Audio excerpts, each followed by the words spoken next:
ठीक है, अभी हम ये पढ़ेंगे कि होल्स हमारे पास क्या होते हैं।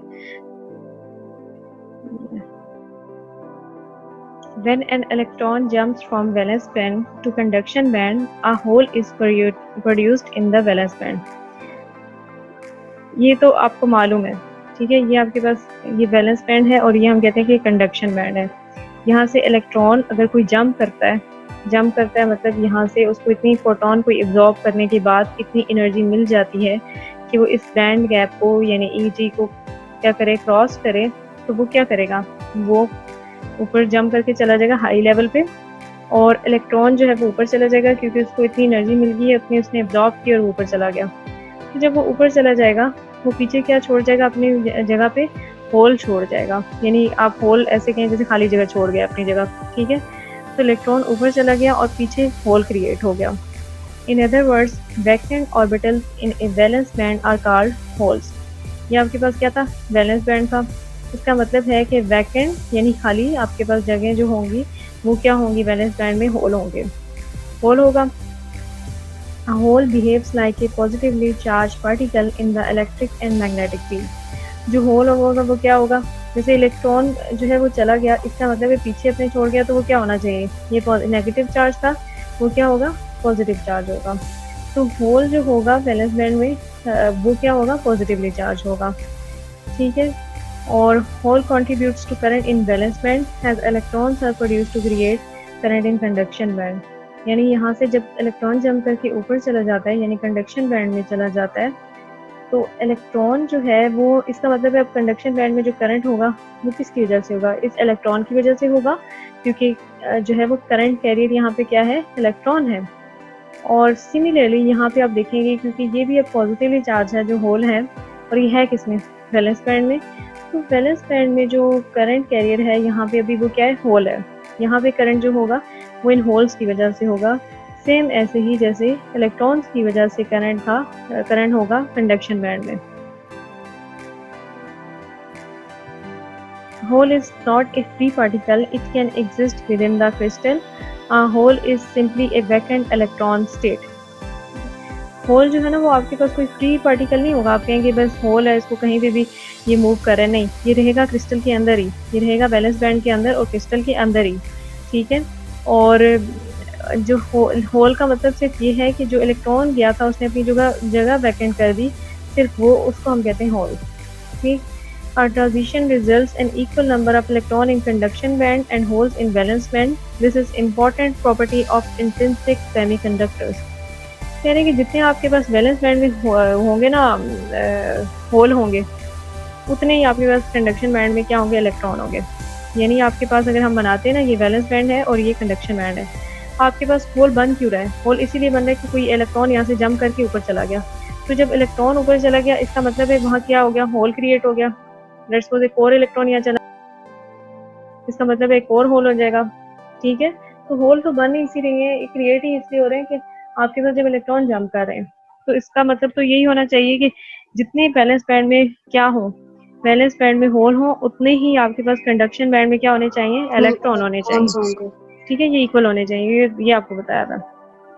अच्छा, फिर उसके बाद जो दूसरी है बात, जो पहला पॉइंट है, जैसे मैं आपको बता रही थी कि बुक में हम देख रहे थे कि हमारे पास ये फर्स्ट पॉइंट, ठीक है, के H equals to minus k ई। इसका मतलब क्या है, इसका मतलब ये है आपके पास के वेव वेक्टर, के से रिप्रेजेंट करते हैं ना हम वेव वेक्टर को, तो इसका मतलब हुआ कि जो हमारे पास वेव वेक्टर के है वो क्या है, सब्सक्रिप्ट में हमने एच लिखा है, इसका मतलब होल की बात कर रहे हैं।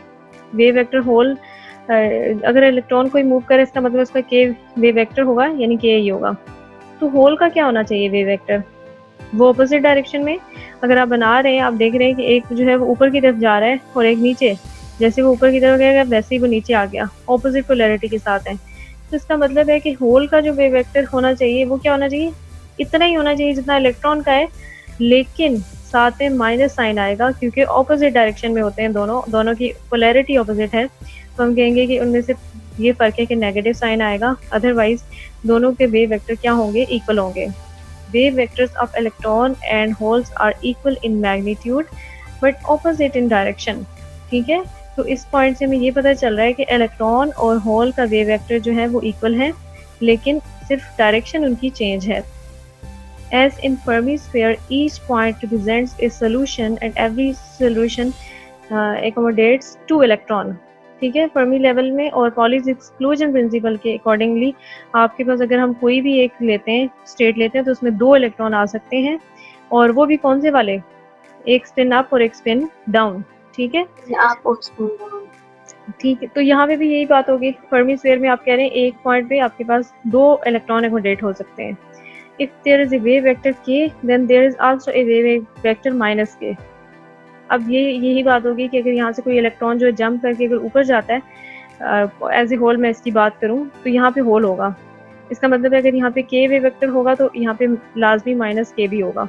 ठीक है, क्योंकि इलेक्ट्रॉन था, इलेक्ट्रॉन जब मूव किया तभी उसका मोमेंटम आया ना, तो हम कहेंगे कि k मूव करने की इलेक्ट्रॉन मूव करने की वजह से k होगा, तो ऑब्वियसली पीछे एक होल भी लेफ्ट हो जाएगा जिसकी वजह से वेव वेक्टर माइनस के होगा।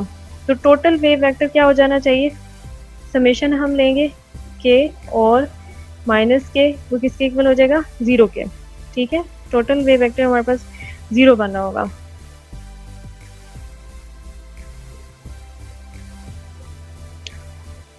If an electron of wave vector k is emitted from the valence band, then there is a wave vector minus ke to balance wave vector। ये अगेन इसी बात को उन्होंने कहा कि अगर हमारे पास कोई इलेक्ट्रॉन जंप करके ऊपर जाता है, उसका वेव वेक्टर के ही था, तो उसको बैलेंस करने के लिए एक और वेव वेक्टर भी होगा, लेकिन वो नेगेटिव वेव वेक्टर होगा। Since a hole is left behind, therefore the wave vector of hole is minus k e. ठीक है, उसकी एक्सप्लेनेशन को इन्होंने बार बार बताया हुआ, जो मैंने आपको स्टार्ट में बताई। अब ये देखें इसकी फिगर, ये आपके पास कंडक्शन बैंड है, ये आपके पास वैलेंस बैंड है। ये आप देखें आपके पास इलेक्ट्रॉन रिमूव्ड, यानी यहाँ एक इलेक्ट्रॉन था ऊपर चला गया, ठीक हो गया, इतनी एनर्जी यानी बैंड गैप जितनी उसे एनर्जी मिली तब हो गया, उसका वेव वेक्टर क्या है, के ई है। ठीक है, और यहाँ पे आप देख रहे हैं के एच है, तो ये आपके पास क्या है, पीछे होल क्रिएट हो गया, यहाँ पे कह रहे हैं वैलेंस बैंड में, इसकी वजह से, और इसका वेव वेक्टर क्या है, के एच, और के एच किसके इक्वल होता है, माइनस के ई के इक्वल होता है। सही हो गया। इसके बाद एनर्जी की थोड़ी सी एक सेकंड पॉइंट है, ये देख लेते हैं, बाकी के पॉइंट्स हम कल कर लेंगे। एनर्जी आपके पास क्या है, एनर्जी जितनी आपके पास इलेक्ट्रॉन की होगी उतनी एनर्जी आपके पास किसकी होगी, होल की होगी। ठीक है, energy of a hole is equal to the energy of electron but opposite in sign, लेकिन सिर्फ साइन ऑपोजिट होगा। If the band is symmetric, अगर बैंड सिमेट्रिक है, बैंड सिमेट्रिक होने का क्या मतलब है, बैंड सिमेट्रिक होने का मतलब है जैसे आप बिल्कुल यहाँ पे आपने डायरेक्ट बैंड गैप लिया हुआ है। सिमेट्रिक होने का मतलब है, अभी यहाँ से आप देख रहे हैं ना, ये एक बैंड है, कंडक्शन बैंड है। सिमेट्रिक होने का मतलब ये था कि अगर मैं इसको दरमियान में से कट करी हूँ, जैसे मैंने एक लाइन यहाँ पे पास की हुई है, तो जितना कर्व और जिस शेप में इधर है, इतना ही कर्व इस शेप में इस साइड पे है, जितना लेफ्ट है उतना ही राइट है। सेम इसके लिए भी कहूँगी, जितना लेफ्ट है उतना ही राइट है। इसका मतलब है बैंड क्या है, सिमेट्रिक है यहाँ पे। ठीक है, तो अगर हमारे पास बैंड सिमेट्रिक होगा तो हमारे पास क्या होगा, एनर्जी यानी इलेक्ट्रॉन की किसके इक्वल होगी, होल के, और होल में आपको पता है कि उसका अगर वेव वेक्टर में लिखूँ तो वो माइनस के ही होता था। ठीक है, और एनर्जी भी, इसलिए एनर्जी ऑफ इलेक्ट्रॉन की बजाय हम यहाँ कर देंगे एनर्जी ऑफ होल और माइनस। तो आपके पास होल की एनर्जी और इलेक्ट्रॉन की एनर्जी तो सेम है, लेकिन सिर्फ उनकी डायरेक्शन का फर्क है, just because of their wave vectors. Electron, इसका मतलब क्या होगा, इसका मतलब है electron energy decreases downward. Electron अगर नीचे को आता है तो उसकी एनर्जी डिक्रीज करेगी, और होल की एनर्जी डिक्रीज करेगी अपवर्ड में, because they have opposite scales with respect to each other. ठीक है, यहाँ से अगर इलेक्ट्रॉन जो है अगर वैलेंस बैंड में है तो वो क्या करेगा, अगर नीचे को आएगा इसका मतलब इसकी एनर्जी डिक्रीज करेगी, और होल की एनर्जी कब डिक्रीज करेगी, जब ऊपर की तरफ जाएगी, अदरवाइज उसकी नीचे की तरफ इंक्रीज कर रही होगी। क्यों, क्योंकि इन दोनों के ऑपोजिट साइन है, ऑपोजिट पोलैरिटी है।